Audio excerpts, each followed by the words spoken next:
Hi, everybody. And I think we're going to start soon because there's a lot of content to talk about and show. So I'd like to provide you as much information as possible.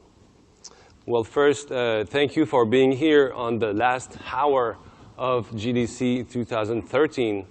I feel very privileged to be here with you. This is my first talk, creating an emotionally engaging camera in Tomb Raider. My name is Rémi Lacoste. I'm lead camera designer at Crystal Dynamics. First of all, I would like to thank Josh Harrison, my co-camera designer, which is in the crowd, and my camera programmer, Brian Lee. I came back from Montreal. I moved from Montreal 3 years ago to work on the reboot of Tomb Raider. Prior to that, I worked on other projects as a camera designer, projects like Prince of Persia, The Sands of Time, the trilogy, Assassin's Creed, Wet, and I've studied in photography. I have a background in film production and in film studies. Even during my film production, I always try to experiment with cameras, with editing, and with storytelling. It's been always important to me, and that's the reason why I moved to game design, because I felt that going in video game was a way to explore a new medium. Now going back to Tomb Raider, I would like to know how many of you didn't play the game. Whoa, it's about time you go get your copy. Not now, though, after the talk, please. So how many of you played the game? Just keep your hands up if you finished the game. OK. I'm going to show you a few examples of what I'm going to be talking about during the next 45, 50 minutes. It's not going to be any spoilers, so be warned, nothing's going to be ruined in your experience. It's not going to be a world premiere trailer, but mostly a few examples of some camera techniques that I've been using while making Tomb Raider. Thank you.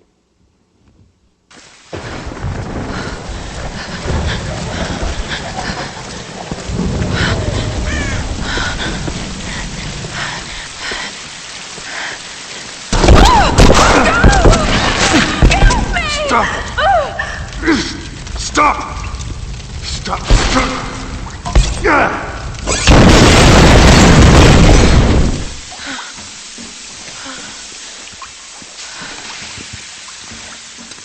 That tower better work after all this.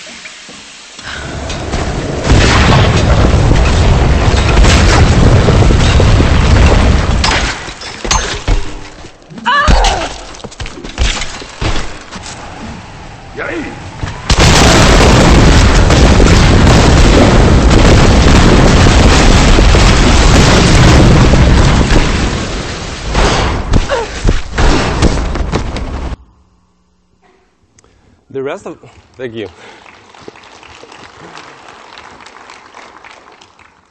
The rest of my talk is going to be about how the camera plays a prominent role in the reboot of Tomb Raider, but also in every video game. How an engaging camera makes the player more emotionally involved and therefore more active. What camera systems we used and how they could help you build a better game. And finally, what are the lessons we learned throughout the production of Tomb Raider? But first, how many camera designers are in that room? I'm curious. 1, 2, 3, 4. That's good. Well, as you might know, camera designers are a pretty rare species. Well, some companies have programmers working on a camera. Some companies have generalist game designers working on camera systems.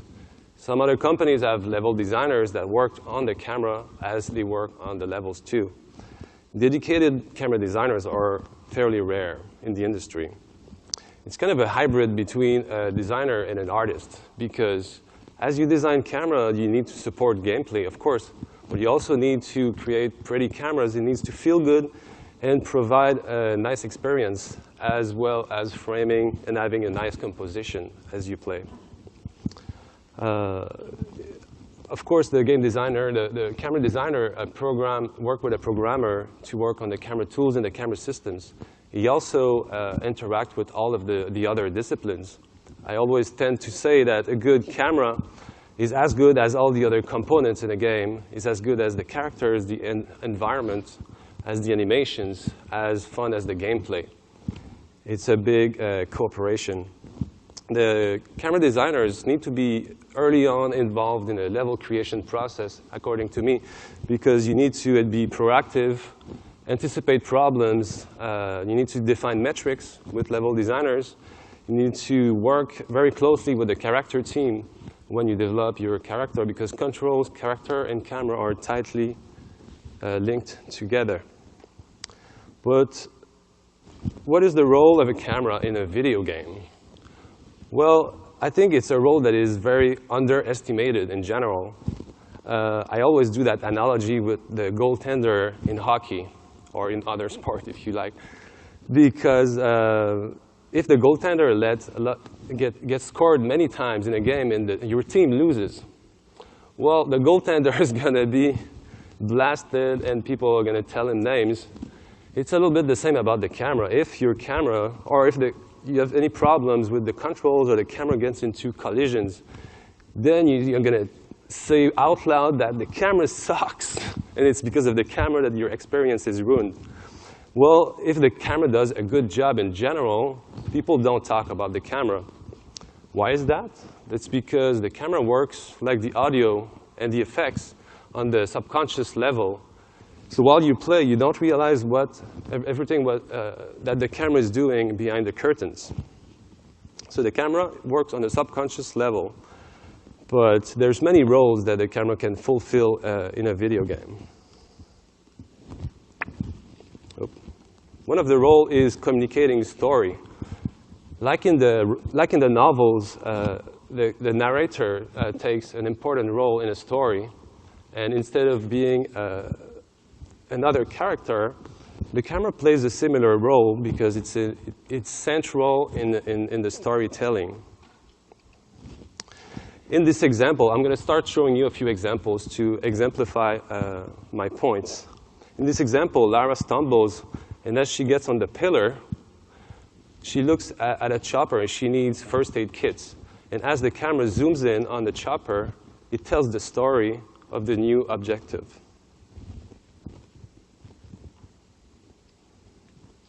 She doesn't need to tell any words. The camera tells it for her.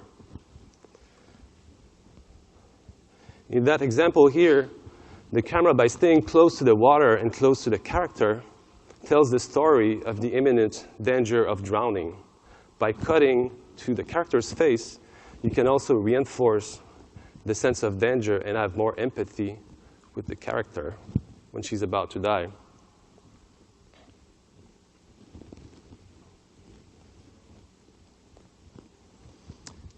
And the last example is a camera that raises above the player in that example to tell 3 different layers of story. First layer is,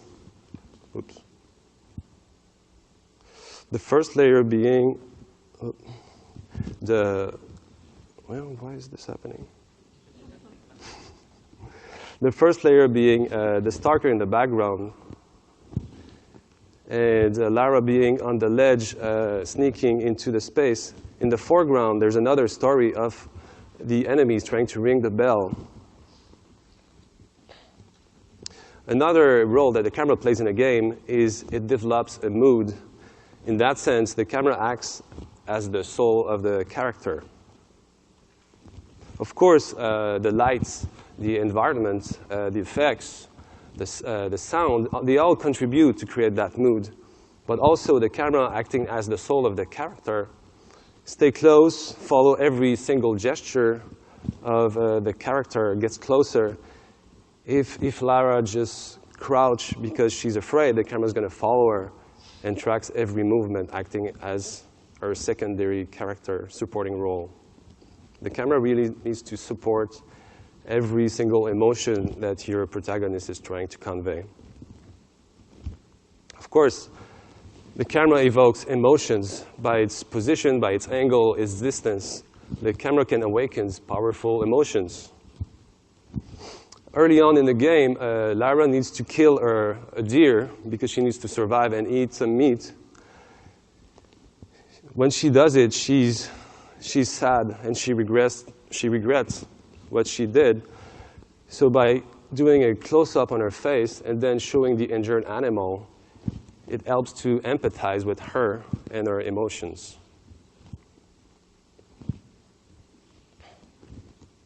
When the camera is in a very steep angle and swaying slightly on each side, it contributes to create more vertigo and accentuate the sense of danger while you traverse the beam over the water. Here, the nervousness of the camera, the tight edit, also helps to reinforce the fact that Lara is being cornered behind covers, and that she has a few little ammo being attacked by these aggressors. The camera also facilitates interactions. The camera helps problem solving. It's pretty obvious during puzzles we do playtests, and sometimes the camera is needed to remove useless information or to help focus on the most relevant information.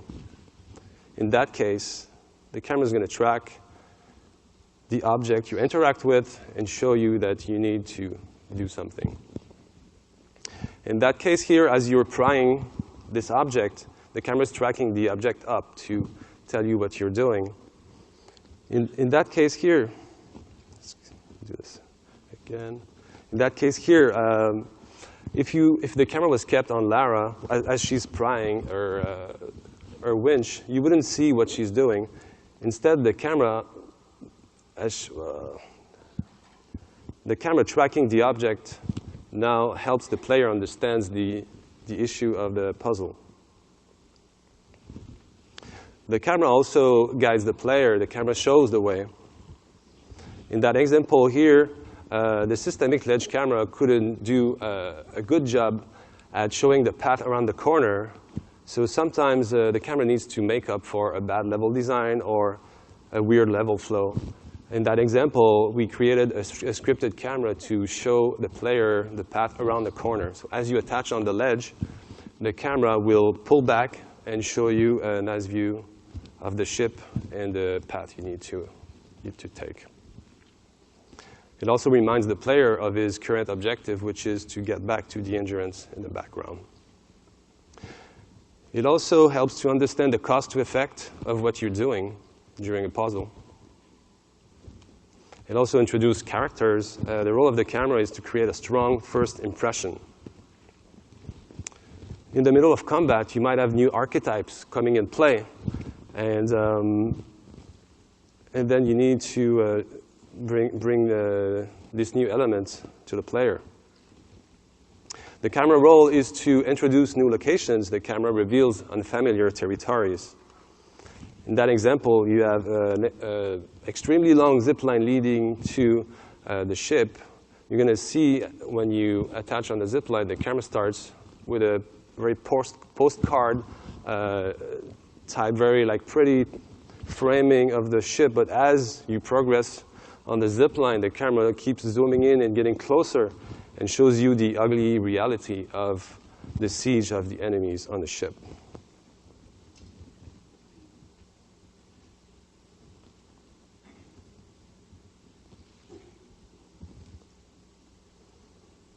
Here again, as Lara is injured and she gets back up, the camera gets back up with her to reveal that new space, giving a new sense of hope. Of course, the last but not the least, the camera is there to support gameplay. I said it, the camera, as the character, the camera, and the controls are the backbone of the game. The role of the camera then is a little bit all of the above. In a situation where you just run forward and all the buildings you're running onto are exploding and destroyed as you move forward, you don't have time to reorient the right stick and look where you're going. The camera guides you while you're revealing the space.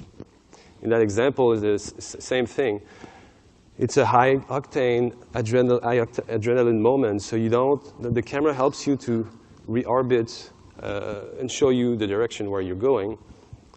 The camera transitions to a slide camera, then to a named camera, and it helps you move through the environment. In that example, the snare trap, as Lara is being caught in that snare trap, and as her head is upside down, we could have used like a simple camera, but by reversing the angle of the camera, it makes you more immersed in that world and makes you feel even more like Lara Croft. Tomb Raider, Lara Croft Reborn. Well, as you know, this edition of Tomb Raider was the reboot of the franchise. What does that mean for the camera? Well, we had to reinvent the style and a new approach based on the new theme of Tomb Raider. First, the story of a young woman.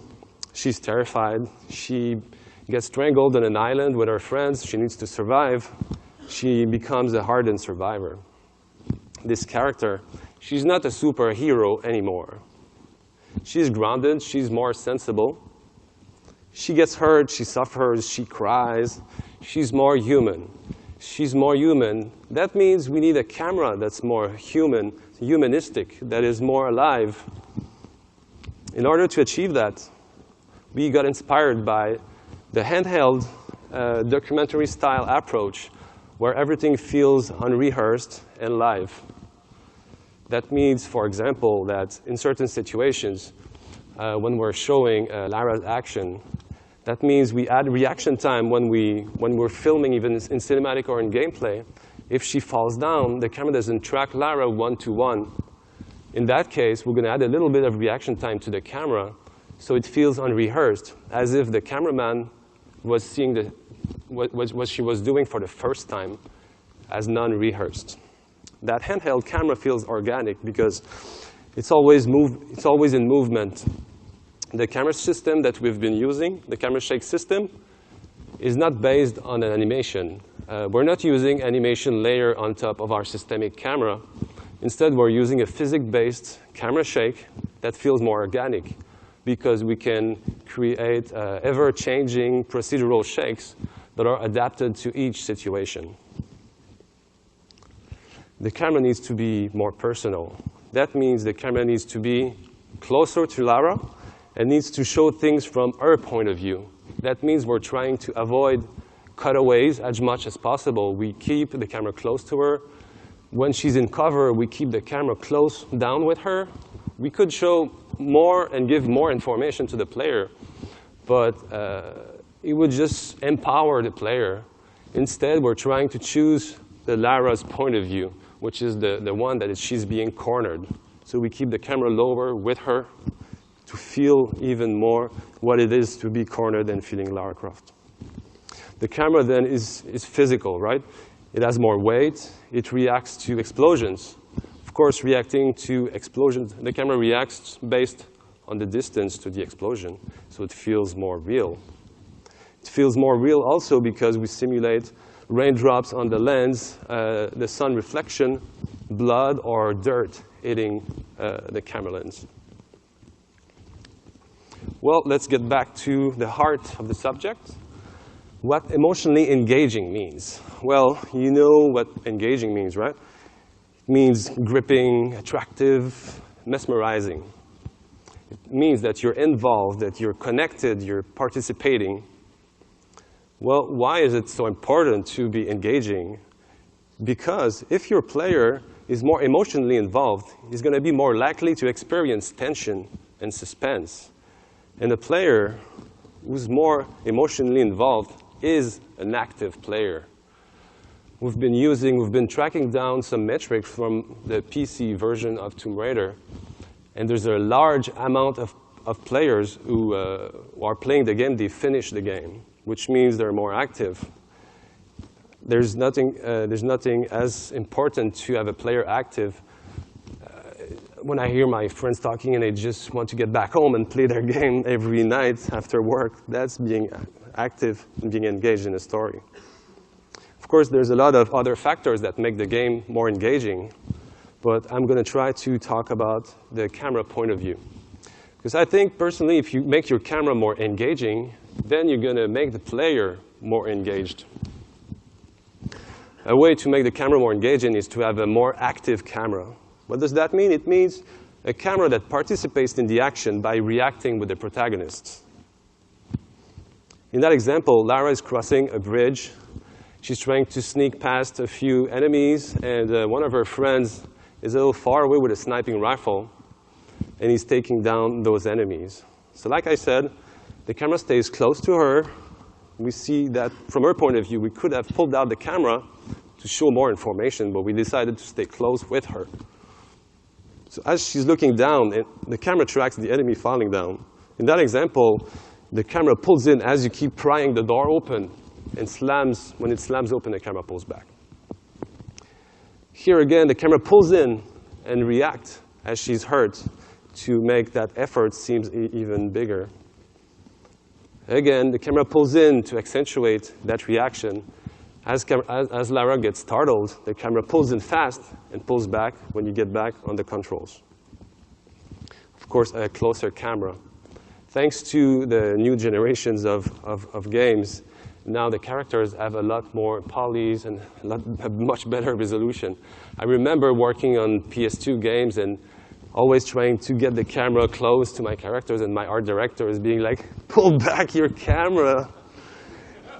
So I was like, I tried to fight it a little bit, but I couldn't win. But thankfully, now you can get the camera closer to your characters. It's important if you want the players to feel empathy, to connect, and it facilitates the identification with your protagonist, which means it's going to make you totally engaged in your story. This example here is one of the first pieces we worked on the development during the pre-production. We needed a character moment, so we put Lara in a space that is very tight, very close. And as she drops down in the water, the camera gets extremely close to her. And I heard, apparently, people in the at the green light committee, when they saw that sequence, everybody just held their breath when she falls down the water, which means that I think we felt we touched something in gold, and we re-exploited that thematic throughout the game in many occasions. So the camera is always behind the player's back. So you're going to tell me, well, how can you convey empathy then? Well, you can work with animators then to ask them to have your characters looking behind his shoulder. Now you can see his face without cutting in front and being jarring. How closer can you be when the wolf almost bites the camera lens? When someone talks to you like 2 inches from your face, it feels more aggressive, right? Well, that's what we were trying to do here. The camera needs to be crafted to feel more engaging. Why? Because cameras that have been created with a customization approach to make each moment feel unique is more engaging. We're working on games, we're working with systems. Of course, the players throughout the game is going to climb ladders, climb walls like hundreds of times in the game.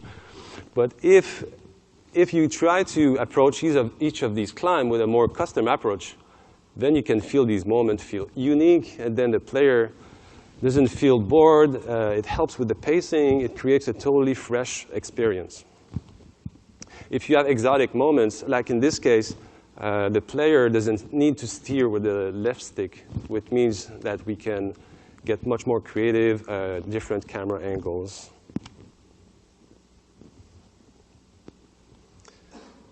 Because the steering is camera relative, so if you change the camera angle, it's going to impact how you control. In that case, we use a much more dynamic rule of thirds to create a nicer composition. In that case, a simple pry becomes a little different by creating a more dramatic angle.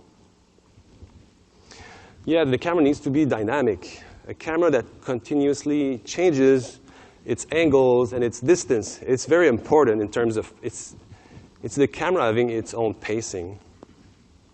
In that example here, early on in the game, Lara falls on a piece of metal, and she's hurt. And the sequence is played as an interact, and the player needs to press the X button to just remove that piece of metal. So the camera needs to give that feedback to the player and need to show the progression. Not only with the mechanic, but also with the emotion and the state of mind of the character.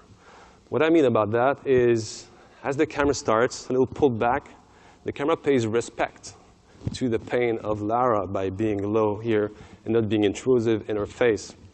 And as the player progresses and remove that piece of metal, then as Lara frees herself and get that piece out and scream up, the camera pulls back with her. And it helps to reinforce her emotion.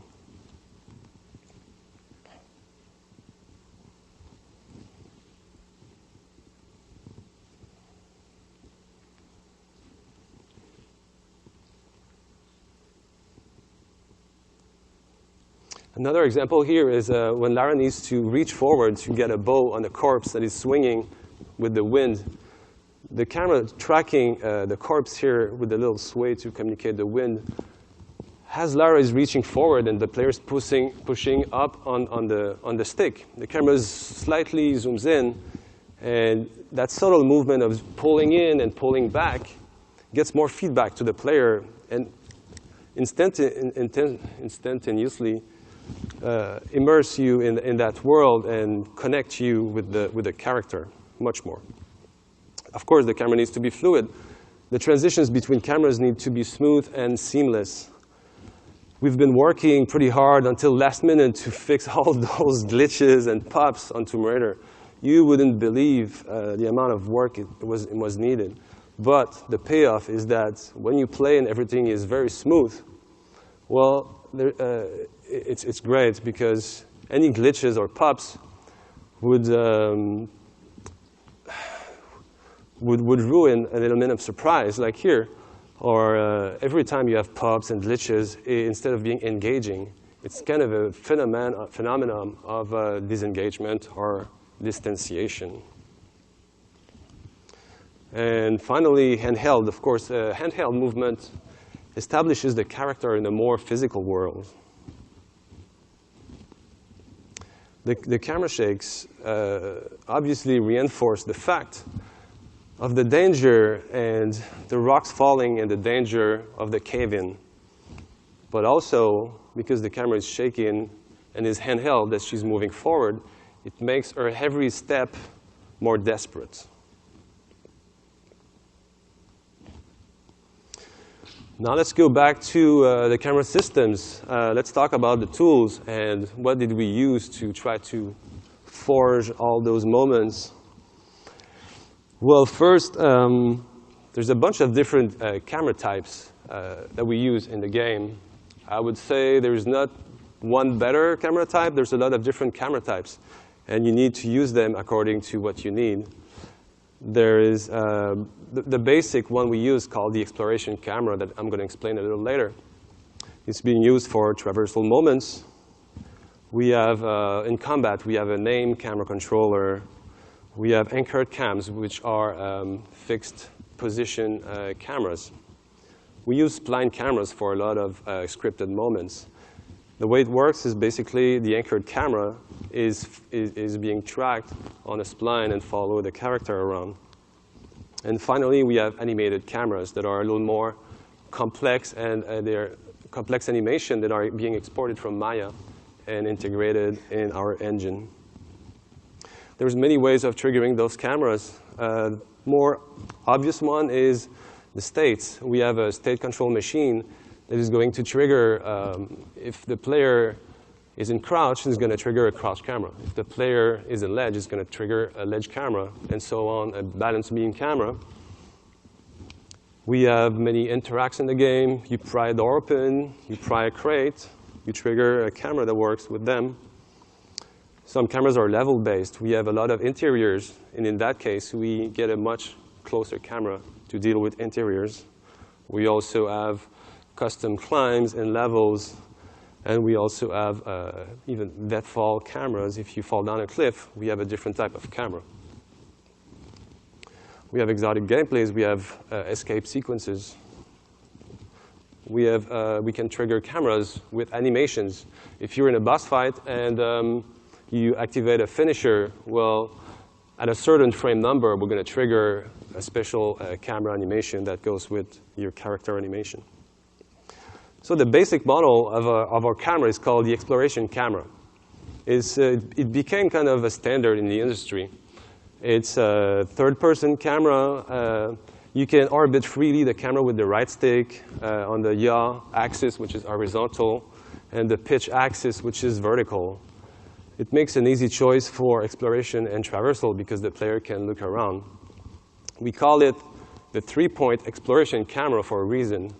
That's because there are three different points, high, mid, and low, where we specify pitch values on which we can apply a set of different parameters. We can apply a different dolly for each of these points. We can apply a different truck, which is a position offset, up and down or left to right. We can also tweak that angle of rotation with a tilt, with a pan, and with a roll. But the parameter that's going to affect how the player looks is the field of view. Of course, if you get a close camera with a wide field of view, you're going to distort the character, so you better pull back and get a narrower field of view. Here at normal pitch 0, we can set different parameters based on the camera point. That means when the camera is looking up, in that next example, you can have a slightly wider FOV, which means that if the player is looking around, he's going to be able to get a nicer, wider view of the environment. The follow camera is one of our major systems that goes with the exploration camera. Basically, the follow behavior repositions the camera to the default position at 0 pitch and 0 yaw as you move through the environment. The aspiration of that system, basically, is to have the player never touch the right stick while moving through the environment. Early on the project, we had people playtesting our game without touching the right stick and going through the space and doing traversal. Of course, when you start doing combat, you need to aim with your right stick.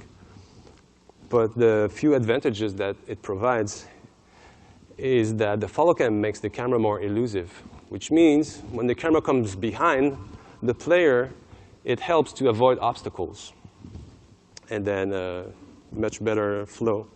When the camera is more graceful, it follows gracefully the character through the space. It adapts to the different elevations. It turns around corners. It seems like it's floating in the space. And finally, of course, it makes the camera more helpful because as the camera repositions itself and adapts itself to the environment, then the player doesn't need to steer constantly the camera to show and to see where it's going. The camera helps providing that guidance. Here's an example with no follow cam. You put the camera in one angle, and the camera stays there unless you move the right stick. It makes the camera more stable, but it doesn't make the camera adapt to, in a type of exploration game like we do, a follow cam is much better suited because it just flows better in the level. It follows you up and down without even touching the right stick. It makes the game much more fluid. We also use the follow cam during the climb sequences. Again, you don't need to touch the right stick. As you start climbing up or down, the camera adapts, gets behind you, and show you the way. The only difference with the ground follow and the climb follow is that we put a limit on the pitch and on the yaw if you're going sideways or up and down to prevent the camera to get in a position where it would be more difficult to control your stick, your steering. If the camera becomes parallel to the wall, first Lara is going to hide the view to the camera, and it's going to make the steering very difficult because of the angle.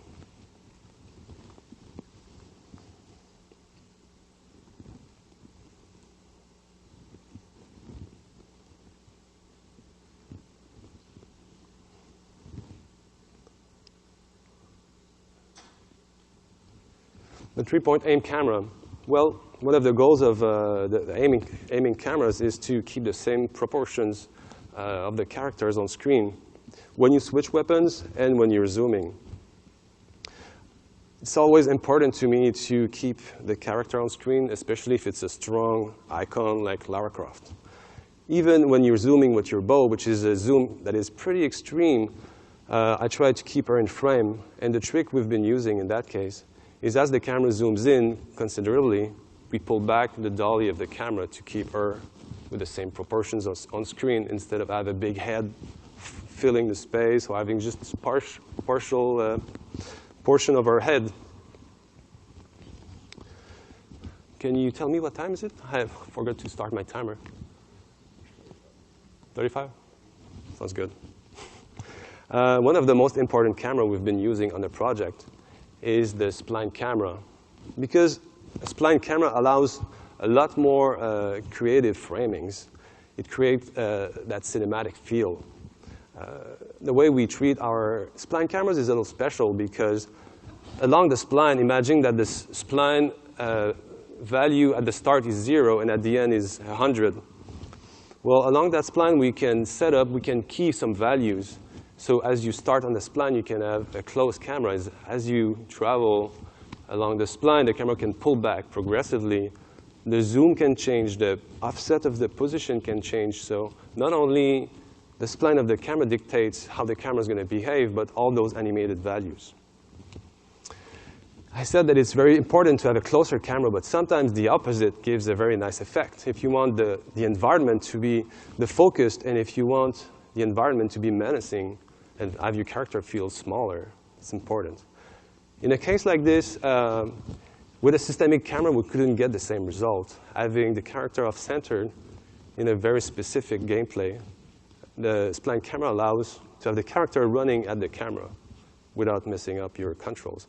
In that case here, the crouch systemic camera would have been, the camera view would have been hidden by Lara in that tight space. So we just had to add spline cameras to show the enemy above, ahead. So the spline camera also helped to fix certain problems that the systemic camera couldn't do. The camera shakes, let's talk about the camera shake.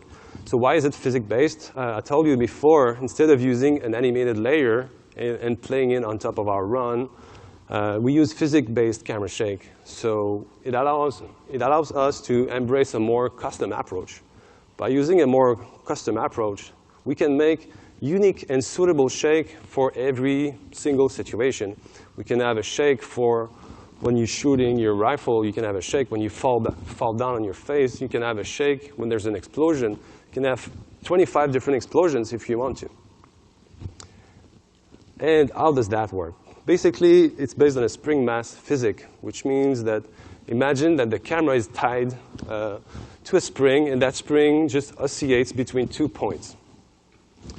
These values, you can use an offset in position, in rotation, or even in zoom to create a movement on the camera. Then, of course, you can speed up that movement. You can add or more or less damping to create a more stiff or wobbly effect. And you can also change the period of the shake, which means that you can change the amount of time until the shake is going to shake again. I'm going to show you in a test unit how it looks like. So here it's progression of like a slow roll on a long period, and so on. It's going to accelerate a little faster on a shorter period, and at the end it's going to be much faster on a 0.1 seconds period.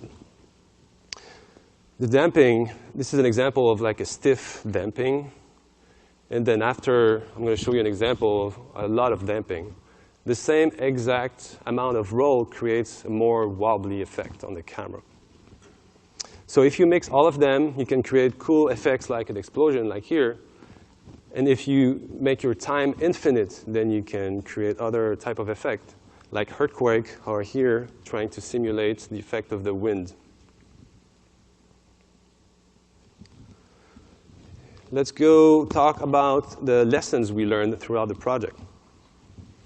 Camera switching. Well, there's some rules from cinema that we can apply to games.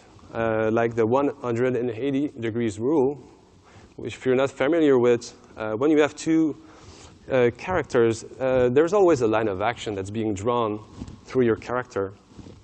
So when you film your protagonist, when you switch to the next character, that camera needs to be in a slightly different angle.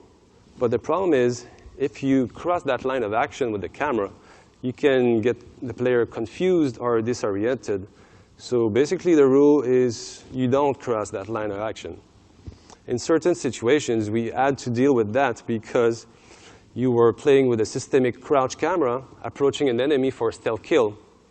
And then when we trigger the stealth kill, the camera needs to cut facing the enemy. But in that case, we need to predict where the camera is going to be, so we want to avoid getting on the wrong side. So we have a special script that determines which camera to choose from based on the camera position at the moment of triggering. So we create two different cameras for each side of the line of action. Here's an example of the finisher. As the camera cuts, it stays on the same side and come back behind our back. We also use that for our systemic zipline cameras. We have the same systemic camera with an offset to the right and offset to the left. So if you approach that rope with the camera on the left, it's going to choose the camera on the left, etc. Ledge down from above. Mid-production, we realized that in our game, when you drop on a ledge, most of the games, the camera rotates and gets behind your player. But in our game, we realized that we never intentionally do that for navigation purposes. So instead of that, it was a case of a player missing a jump. So the player would just run forward. The camera would go behind his back. You need to get back up, turn the camera, and jump again. Instead, we changed that approach, and we just did some much more simple approach. The camera pitch down, gets back level, go back forward, and redo your jump. So there's a lot less annoyance with like all those camera rotation that are useless, frankly. Camera orbit. Controlling Lara is controlling a character in a third-person game is camera relative. That means that if we play with the steering or we orbit the camera while the player is moving forward, well, that's going to make your player steering go left or go right. But sometimes we want to guide the player or we want to show stuff. Then what we do is in simple, we just need to orbit the camera in a certain way. In that example here, we can wait until the player does a specific action. In that case, the player does a saving grab. So as the player presses X, then the camera pivots. And it's not intrusive, and it feels like it goes along with your action. The same here, as you press X and you burn that steak. Well, the camera orbits naturally and show you what you've been doing. In that case here, we had to change the camera from facing the character from being behind the character. So we used that stumble during which the camera is not controlled by the player. And then we can just, again, not being intrusive and have a natural flow, changing the camera without being a problem for the player. We have many occasions where we take control of the player during cinematics and other scripted moments. So we're trying to, as less as possible, taking control away. So we had a few moments where we wanted to show stuff to the player by using point of interests. So what we did, instead of taking control away, we changed our approach, and we just slowed down the player to the point where it would be very slow. And the player could still walk forward or stop, but the camera would go right above her shoulder and track what she's looking at. We had a pretty cool feature. You can tag objects inside the environment, and then Lara's going to pick those objects, then track them with her head as the camera is tracking them too, which again makes Lara and the camera and the world much more connected together. Occlusion means blocking of the sight. As you probably realized, the camera always tries to focus and to track the protagonist's head. So sometimes you have objects that gets in between the camera and the character. Then if you don't solve that problem, the camera is going to keep bumping and be glitchy, and that's going to put you out of your immersion. So in that case, the way we treat those moments, we take that object, in that case, a pillar, and we just flag it to not being affected by the occlusion or the line of sight. So the camera becomes much more smooth, and it flows a lot better and doesn't ruin your experience. Collision. Well, again here, something that could put you out of your experience is if the camera goes inside your character, you don't want to see the polygons from the inside. You don't want to be, personally, I don't like fading out a character because, again, it takes you out of your player's immersion. You don't want to see Lara Croft ghost flying in your map, and you don't want to pop in and out your character for the same reasons. So what do we do is when the camera dolly is getting to a certain distance of our head, we just apply a truck offset to just go just right above our head, minimum amount of distance.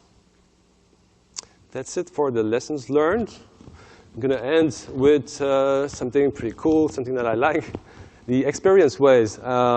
It's something we started working on early on the project because we had those hub areas that we needed to load, that needed to be loaded. So we had to funnel the player in some areas and slow the player down in order to be able to load the next unit. Again, we also wanted to create those very character-centric moments. So the experience ways was a good way to do that. The biggest experience way we add in the game is the radio tower climb, which I'm very proud because it's kind of my baby in my project. So the only high-level direction we had from the creative directors was we had to go up a tower, and Laura had to call for a radio signal. So we didn't know what size that tower should need to be. So we did some research about the speed and the height, and I've always been a fan of situation in games where you just run forward on the bridge leading to a castle, and the camera just pulls back and reveals the environment with a nice music and a nice mood. So I personally feel you don't need to shoot all the time or jump or do something to make a game engaging. So we started researching, and we realized that most of the towers had their ladders right in the middle. So yeah, for the camera, it wasn't so interesting. So convinced the environment artist to get the ladders on the outside of the tower so you can get much nicer composition. Then we kind of separated the tower in multiple sections to tell a few different stories. This first story being the danger of the climb, and the risk of climbing and having a ladder breaking because it's been unused for so much time. Then after, we need to tell the story of getting higher in altitude. Here, again, I chose the bird scare moment to switch the camera to get inside the tower. If we didn't have that moment, it would have felt jarring to just switch to that point of view. With that camera here, you can show where you just finished traversing that bunker in the background, and you keep going up. This moment here was to convey the emotion when she hugs the post and she looks to what she's been doing all that time. The last section of the tower, which gets even higher. Again, it's to communicate the danger. But here in that short gameplay sequence, we reused the arm reach mechanic that we used during the river crossing and during the bow reach. So finally, as you get up on the tower, you didn't do anything very difficult on the sticks, but you have that feeling that you realize the very nice emotional ascension at the top of the tower. Thank you very much.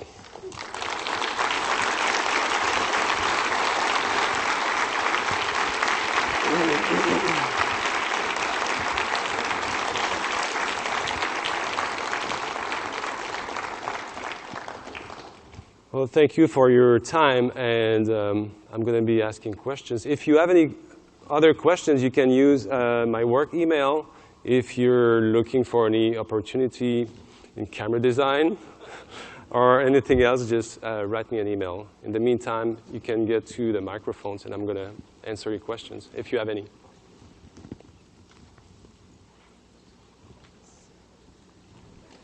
Hi, just out of curiosity, have you had any complaints or concerns about motion sickness with the camera angles?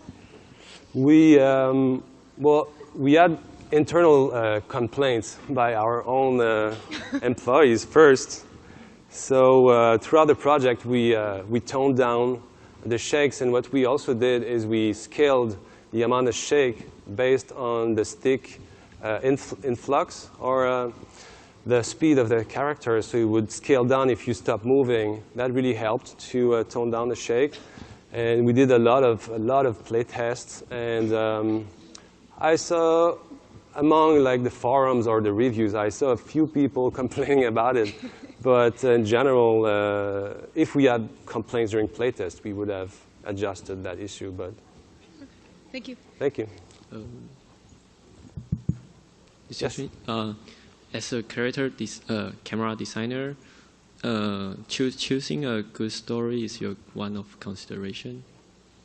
You're asking if the camera designer chooses the story?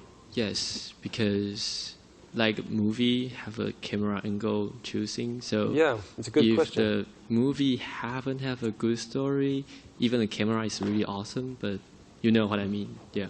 So the game is the same because like Lara Croft is a very heavy story, emotion engaged with the camera. So do you think choosing story is one of your choice? I didn't hear what you said in the end, but I seem to understand that how we worked on the project basically was a very nice cooperative, interactive creation. So some moments that are very story-driven can be initiated by camera designers because we have cool ideas of like climbing the tower. Sometimes an animation can trigger a good idea. Then okay, yeah, let's do that. So sometimes not the meta story, which is the story that we find in the cinematics, but the storyline that you can find in the interactive moments. Then they can be crafted between the camera designers, animators, and all those specialists. All right, thank you. Thank you. Hi. Hi, thanks. That was a great presentation. I'm trying to conceptualize when she has the bow out and you're backing the camera away from her, yet you're zooming into the target. Yeah.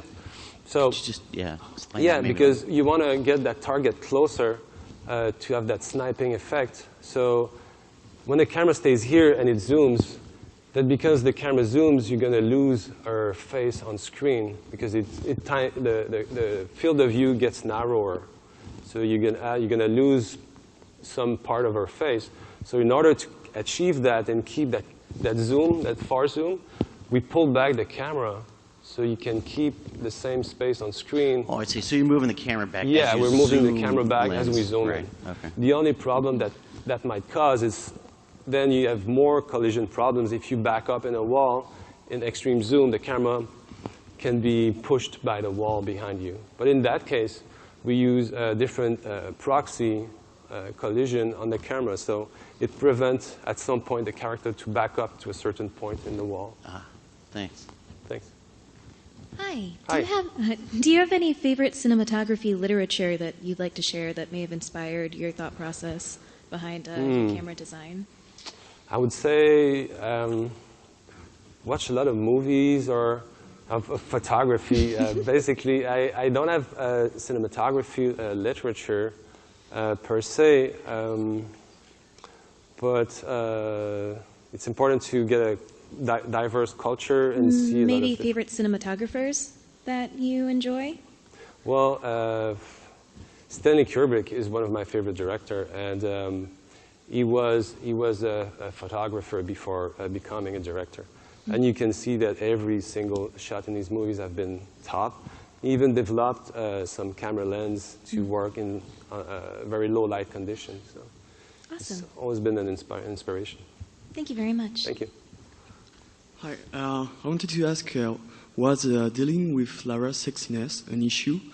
Because, I mean, I might sound as a perv, but I remember my first experience as Tomb Raider. I would try to take the camera as close as Lara to see the boobs and that kind of stuff. And I mean, that's part of the Tomb Raider experience to me. And I was a bit surprised not seeing any of that in that presentation. And I wanted to ask, was this like a real motivation because you wanted to make Lara not this super sex bomb anymore, Yeah. and you would like refuse yourself to make this kind of very sexy porn shot? Well, there is a few cleavage shots in the entire game, but of course the goal was never to have Lara become a sex object. So that's why when in the exploration camera, if you push the camera up, the camera, instead of staying like below her butt, well, the camera goes right above her waist, and it's more flattering for her first. And yeah, we try to be careful about how we show her. Okay, thanks a lot. Yes. Hi. On the note of like someone else mentioned motion sickness, like during user tests. Did anyone report like camera fatigue, like especially when there's a scene where she dies a lot and they have to see this like emotional angle like over and over and over again? I mean, does it ever get old? You asking me if we had studies about emotion? I mean, I imagine like you had a lot of user tests during the production of the game. Did it ever come up that like this emotional shot occurred so many times during a difficult part of the game that the player experienced fatigue from seeing that shot over and over again, repeatedly? Not in my knowledge, but I've read recently an article about a gamer that played one of our more QTE-oriented moments where Lara gets strangled if you miss it. And it was pretty moving, the way she described that. It reminded her, was a very personal approach, and it reminded her of a moment when her dad tried to strangle her, and she kept missing the QTE and the game. And then after, when she kept playing with Lara and she became survivor and a stronger woman, she really got empowered, and it was a very touching text you can find on the web if you do a little bit of research. Was that her motivation to not die? That's a good motivation. Yeah, well, Conan and Brian didn't like that either. Hi. Got time for one more? Yeah. So you mentioned that the follow cam tries to stay close to what you call the default position behind the characters they're moving, and I'm wondering how that default is defined. Is it chosen by the camera designer or based on the level? Is it chosen by the player, or is it a compromise between the two? The default position of the camera, it's determined by the camera designer, but again, you can't make your own game. The camera design is so important. It's so important for the controls and the feel and the gameplay. If the camera starts to be hindering the controls or any other gameplay, it's not going to work. You can't, if you want to make movies, you can go in movies. So it's important that camera designers have that sensibility and understand that they're working in the constraint of a game. One more? Sure. Okay. Great work, by the way, up until the very last part where you went up onto the tower, and I'm just sitting here going, okay, I'm afraid of heights, and I'm just going to like close my eyes here because I don't even want to watch anymore. I have an entertainment studio, also I have high-tech studio, and you did a great job with all the cinematography. J.J. Abrams and I always talk, and he's like, Victor, I have to go to a 12-step program because I do too many lens flares. You did a perfect amount of not too much, not too little. One of my new projects is acousto-haptics. Everything you see and hear wirelessly, you'll get to feel. Have you guys started to play with it or think about it yet? Sorry, to play with what? Acousto-haptic. So whatever happens to your character, instead of just watching it, you will actually get to feel it in an ultra-lightweight device that you'll be able to wear. So when your character gets shot, or whether they're climbing, or whether they're running. Okay. Well, we use the rumble stick, but yeah, any type of feedback is a good venue to explore. So the camera, the sound, of course, the rumbles, and whatever new device that we develop, as long as it doesn't impale you. Okay, so we'll talk offline, and I'll get you up. Thank you. Well, thank you again.